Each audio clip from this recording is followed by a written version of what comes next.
Before I start, I'd just like to acknowledge the additional owners on the lands that we're meeting with today across the state, and also pay my respects to their elders past, present and emerging. Today's session is a generic session in relation to the changes that are occurring in relation to superannuation for Queensland Health Together members. As part of this process, though, I am not a financial expert and I will not be providing financial advice, and nothing that I say today should be considered financial advice for you individually, and you should consider, before you make any changes to superannuation, consulting a qualified financial advisor. Given that rather large disclaimer about almost everything, what we want to try and cover today are two significant changes that the government has announced in relation to superannuation. What we're wanting to do in terms of today is a very brief history lesson in relation to where our current superannuation is, so it's easier to explain where superannuation is going.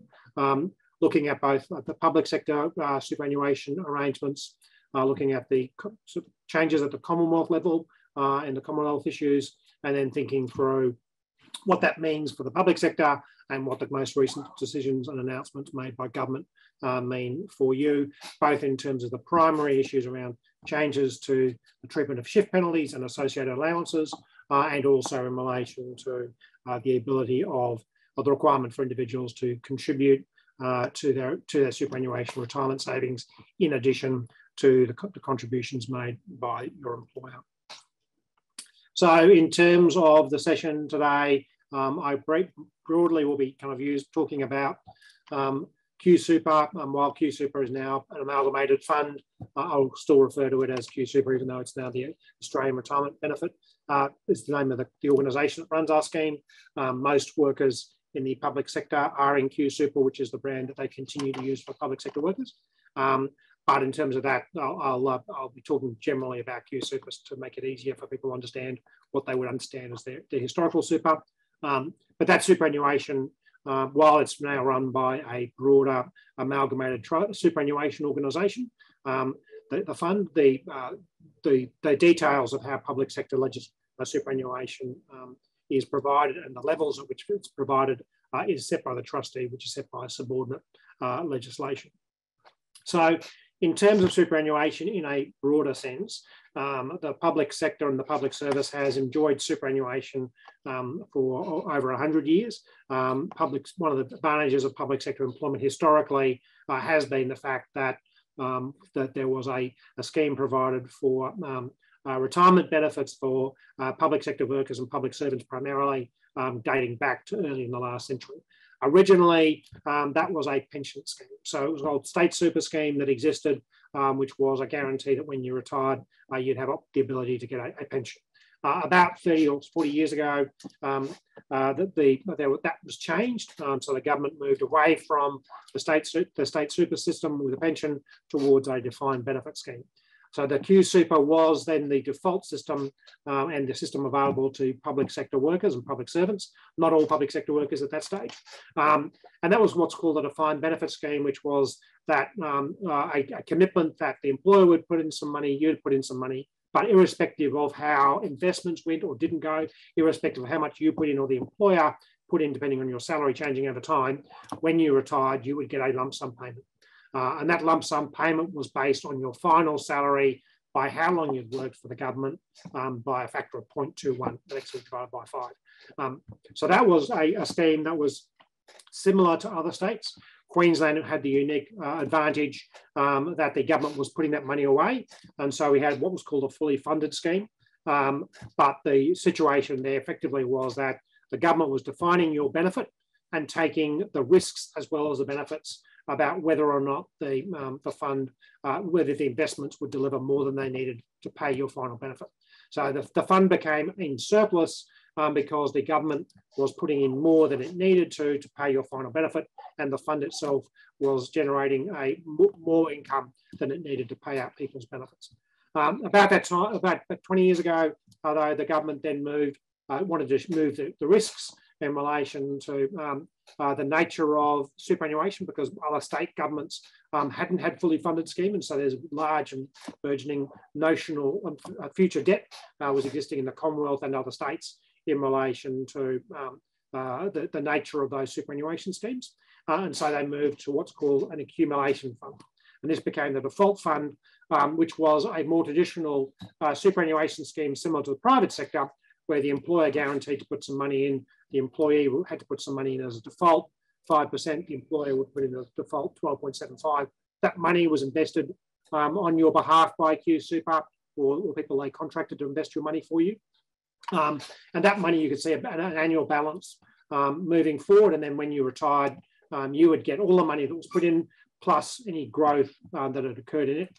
So over time, that was clearly investment growth. Theoretically, you could have a drop in contributions if investments went badly in any particular year.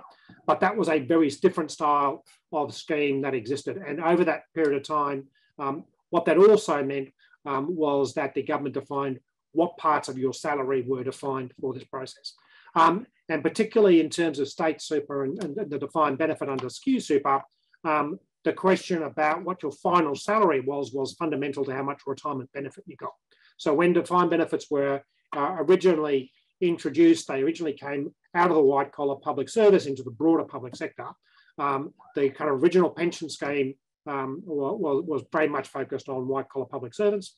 The defined benefit really couldn't cope in a notional sense with people's salaries going up and down.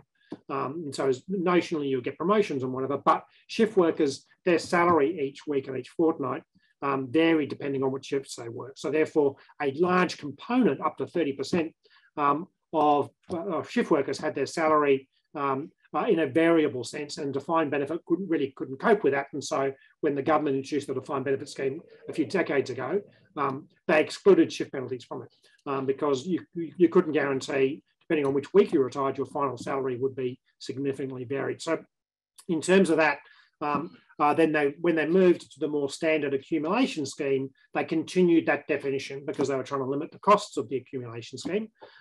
They continued that definition of excluding shift penalties. And what that meant was there was a large component of our members and also public sector workers, particularly in the health system, but also in emergency services, correctional officers, police, fire, who worked 24/7 and had a large component of their salary through those shift penalties. And those shift penalties were then excluded from their superannuation contributions and their employer superannuation contributions. So therefore, it was dramatically underestimating their actual value of their salary.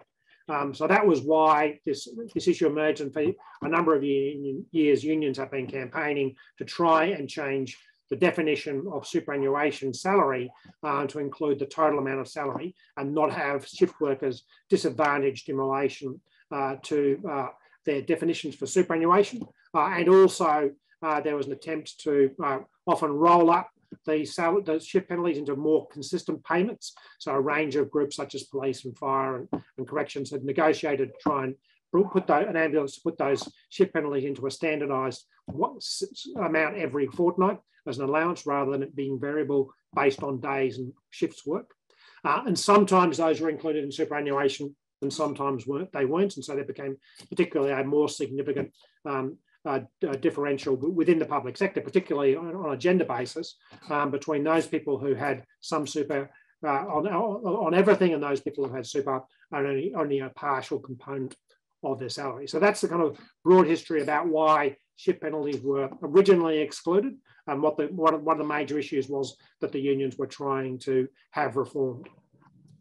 In terms of the kind of broader component, though, for the non-shift workers, was the fact that the public sector had superannuation that was higher than the private sector, particularly in the first half of last century. They were the only people with the superannuation was very limited in terms of its scope amongst private sector workers. And so when we moved from the defined benefit scheme, which had a 14.55 contribution plus 5, the employer changed its contribution rate, but also said that if an employee, as a new starter, would have as a default 5% contribution, sometimes a bit different for casuals and temporaries, but 5% contribution for a permanent public sector worker, and the employer would put in 12.75%. If you wanted as an employee to put in less than that, the employer would put in less as well. So if you drop your contribution from 5 to 4, the employer would drop their contribution from 12.75 to 11.75. And in terms of that process, there was still some scope for variable contributions, and there was even some scope under the defined benefit scheme, but I won't go through the complications on that calculation today. But that is the status quo that we were looking at the beginning of this year, that shift workers and people who work shifts were fundamentally disadvantaged by not having all their salary included in both their contributions and the employer's contributions. And that for non-shift workers, the options around shift contributions that you made would potentially mean that the employer made less contributions. Then over the last 30 or so years, 40 years, there's been a shift in terms of superannuation at the federal level under the Hawke-Keating government. Originally, there was almost no superannuation available, and people had to rely on the age pension. So the Hawke-Keating government introduced the concept of trying to move away from having to pay for the age pension and giving people their own retirement benefits. And that originally came out of some industrial negotiations by the ACTU to try and supplement the age pension through award-based superannuation. So in the 80s, there was a period when the national wage case was run before enterprise bargaining. And that as part of that, 2 lots of 3% superannuation were introduced for the first time. And that's where industry super funds and a whole range of things came out of that. And so that was the initial introduction of superannuation for the broader community. And then it moved from an award-based activity to a legislative-based activity. And the Commonwealth government introduced legislation to not only have that 6%, but to introduce significantly higher rates of superannuation and guarantee by legislation everybody had to have superannuation.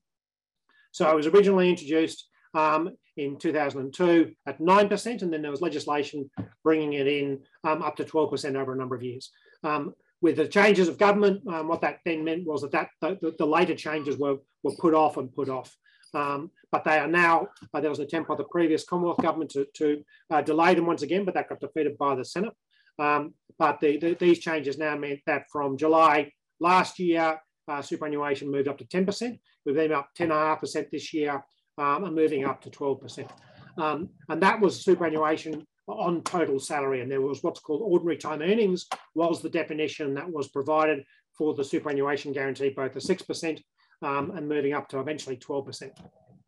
And the issue for that was that was clearly highlighting the fact that the public sector, by having superannuation at 12.75 employer contribution on salary without shift,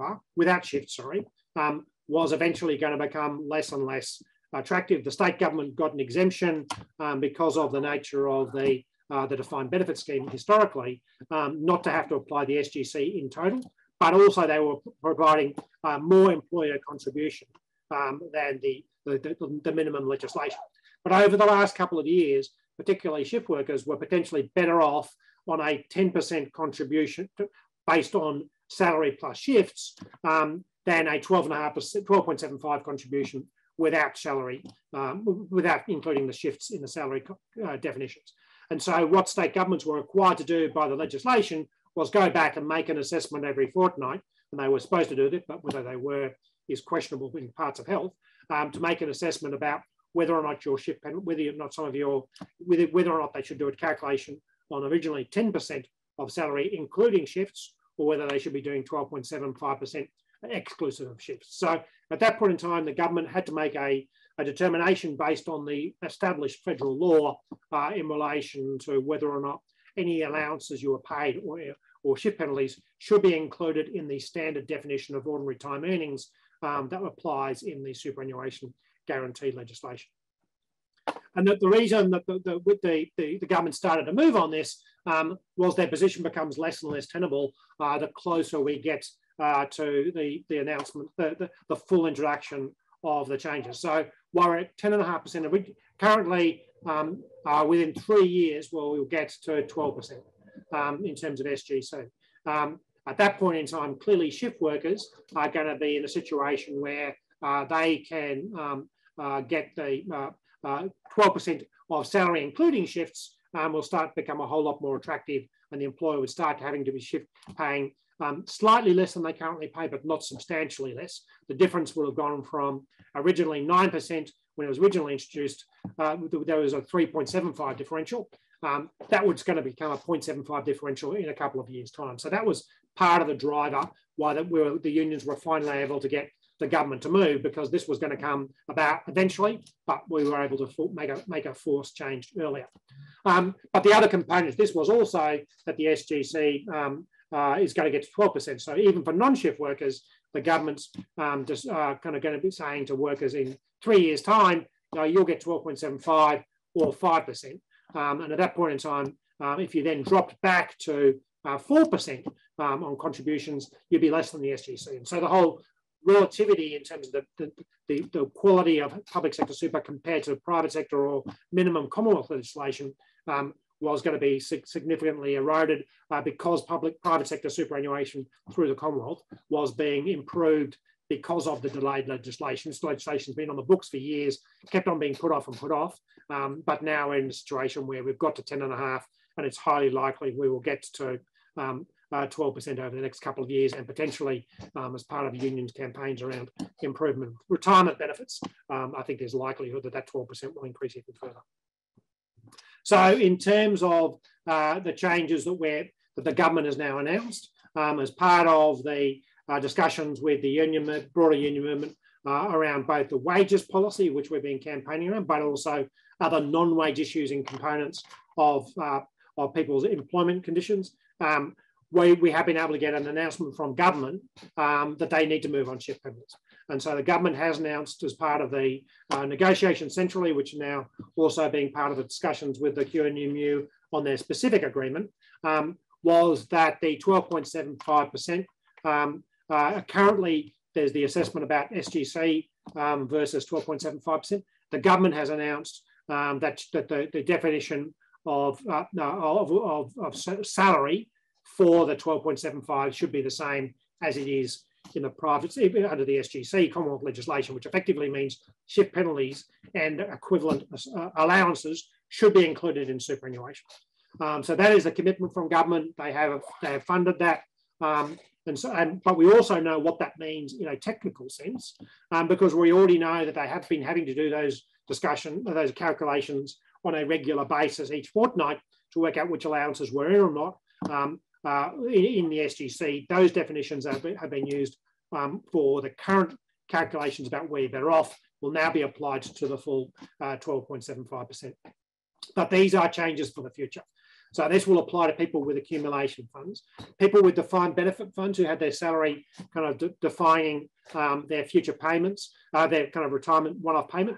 They will have a hybrid model applied to them. So they will continue to have the minimum salary used for the final payment. So the kind of salary by length of service by 0.21 will continue to exist. But for shift penalties for between now and when they retire, will be put into a separate accumulation fund. So it's not going to change the definition in relation to salary for defined benefit. There'll be two accounts created for those workers, having a defined benefit as currently defined for salary, and in a second account, because the ability to go back and have the salary defined for, included for defined benefit would have significantly compromised the defined benefit scheme.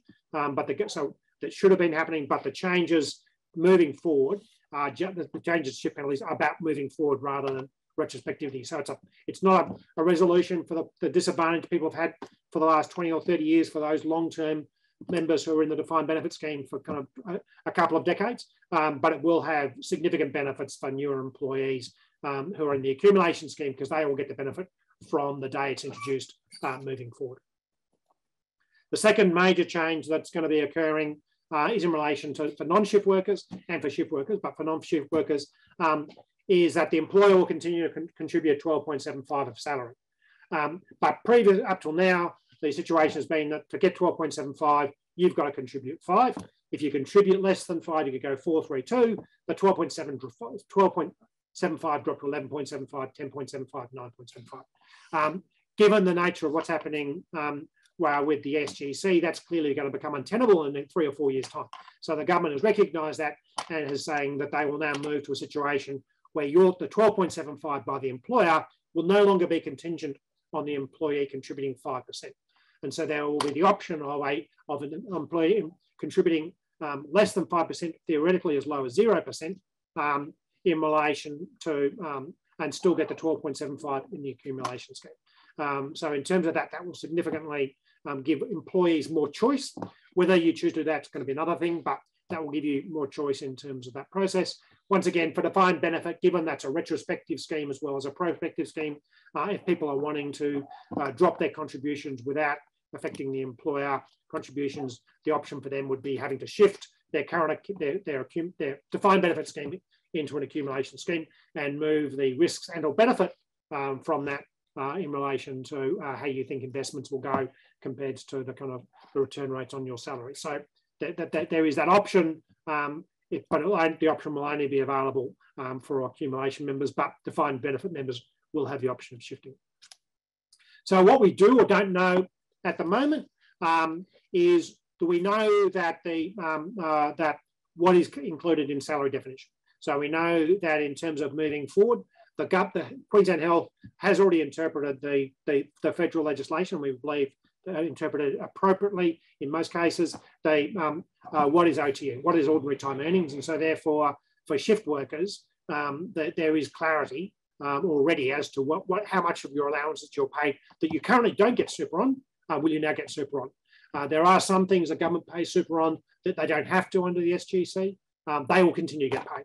But there will be now a number of other things, shift penalties and associated allowances, that will now be caught and be paid for on the 12.75 rate rather than the SGC rate. We know in terms of Queensland Health that the government is going to be paying for this, but when this applies, is still subject to negotiations with government around implementation. So clearly, given the history of health payroll, introducing these things have to be done carefully. It's a matter of making sure that there is enough pressure on the government to do them as quickly as possible. Health has no incentive not to do this, because when they start doing it, Queensland Treasury will be paying them to pay you. But exactly how long it takes for them to make sure that the arrangements are fully in place and appropriate are going to be are still subject to discussions on a weekly basis with Queensland Health as an employer, but also in the rest of the sector, given there are different payroll providers, health, education, as well as shared services doing police, ambulance and fire, particularly ambulance. There is a potential that the dates that will occur will be varied. We know that in terms of that, there will also be the question about what happens for defined benefit members, whether they want to change any of their arrangements to take advantage of particularly the drop in relation to the employer mandated contribution. But also, I think in terms of this process, for shift workers are going to have to work out, do they keep their contribution rate at the same percentage when their salary goes up, or potentially would they want to seek to keep their contributions at the same dollar amount, because your salary definition will be going up significantly. So if you're theoretically getting paid $100 a week and $27 worth of shift penalties, the 12.5%, the employer's contributing 12.5%, you're contributing 5%, so it's 12.5, it turns out to be $12.75 and you're $5. When the salary goes up for a superannuationable sense, goes up to $127, your 5% will increase. And so therefore it'll go up to $6 something. So you've got to make a choice about, do you increase your superannuation at 5%? So therefore, if your salary is going up, do you want to increase the dollars going into super, or do you want to make some other variation? And for non-shift workers, they're going to be having that choice also available to them, that their super won't be going up. But at the moment, you're putting in you and the employer are putting in 17.5% of your salary to superannuation on a fortnightly basis. The employer will continue to put in 12.75 on your basis. You will now have control over your own destiny in relation to, do you continue to contribute that extra 5% to take your retirement benefits saving arrangements for a superannuation to 17.75, or given your personal circumstances, are you in the position where you would prefer to have that 5% in salary now at the loss of future investment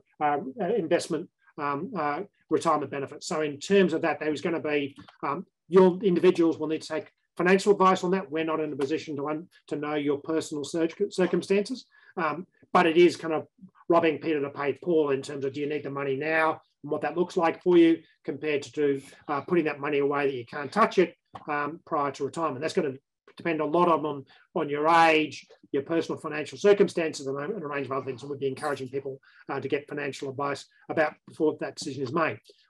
When you can make that decision is part of that broader kind of conversation with Queensland Health about when the implementation will occur for both the changes to shift penalties, because that will also mean for workers that their contribution, the dollars coming out of their salary will change unless they make a choice otherwise, but for a significant improvement in their long-term retirement benefit compared to for accumulation members, they will also have that a different choice about whether they want the money now versus maintaining a 17.75 benefit in relation to a long-term investment. There'll also be some challenges around what that looks like in terms of insurance and a range of other things. So we know that this change is going to come in. We don't know when the change will, but we know what change is coming in, both in terms of what it will mean for shift definitions and superannuation payments and what choices people will have in the non-shift workspace. We don't know when it's going to come in, and we aren't able to, in terms of getting individual choice and also getting individual advice about what those choices look like is still something where the dates are yet to be confirmed. We will be doing everything we can to make sure that those choices are available to people in a timely fashion, but also that you have the full facts at the moment so you understand if there are going to be changes to insurance or other things as a result of any changes you make to super, making sure that those things are clear and done in a way that is robust and doesn't break the health payroll system, but also gets you that choice and hopefully for shift workers that improve benefit sooner rather than later. So in terms of this process, we are going to continue to talk to members as much as we can during this process.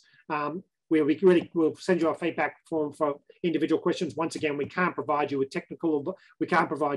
individual financial advice about what you should do, but we can provide you with information about the technical changes that are likely to be occurring, that will be occurring, and we'll keep you informed as much as possible in relation to the timing of when those options will come through for you to be able to implement for your personal circumstances.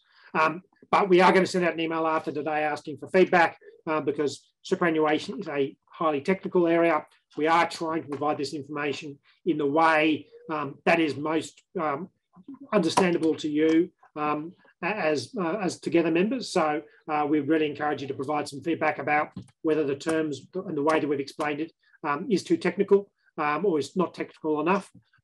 We know that some of the terminology around ART versus Q Super, we're trying to make that as simple as possible. And I apologise also if I spoke too fast because we try and keep these to half an hour. So sometimes that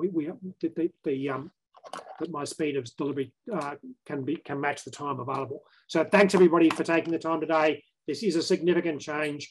And we'll give you, for shift workers, will be a significant improvement in your retirement benefit. For non-shift workers, we'll give you significant choice about how you manage your current finances versus your future retirement. But please take the time to respond to the email to give us some feedback about how we could do these sessions better, how we could talk about it differently in a way that makes more sense. And certainly if what we've said, or what I've said makes absolutely no sense, please provide that feedback to us so we can try and find a better way of talking to people about it moving forward. So I said we'd try and keep it to half an hour. I think we've kept to that reasonably closely.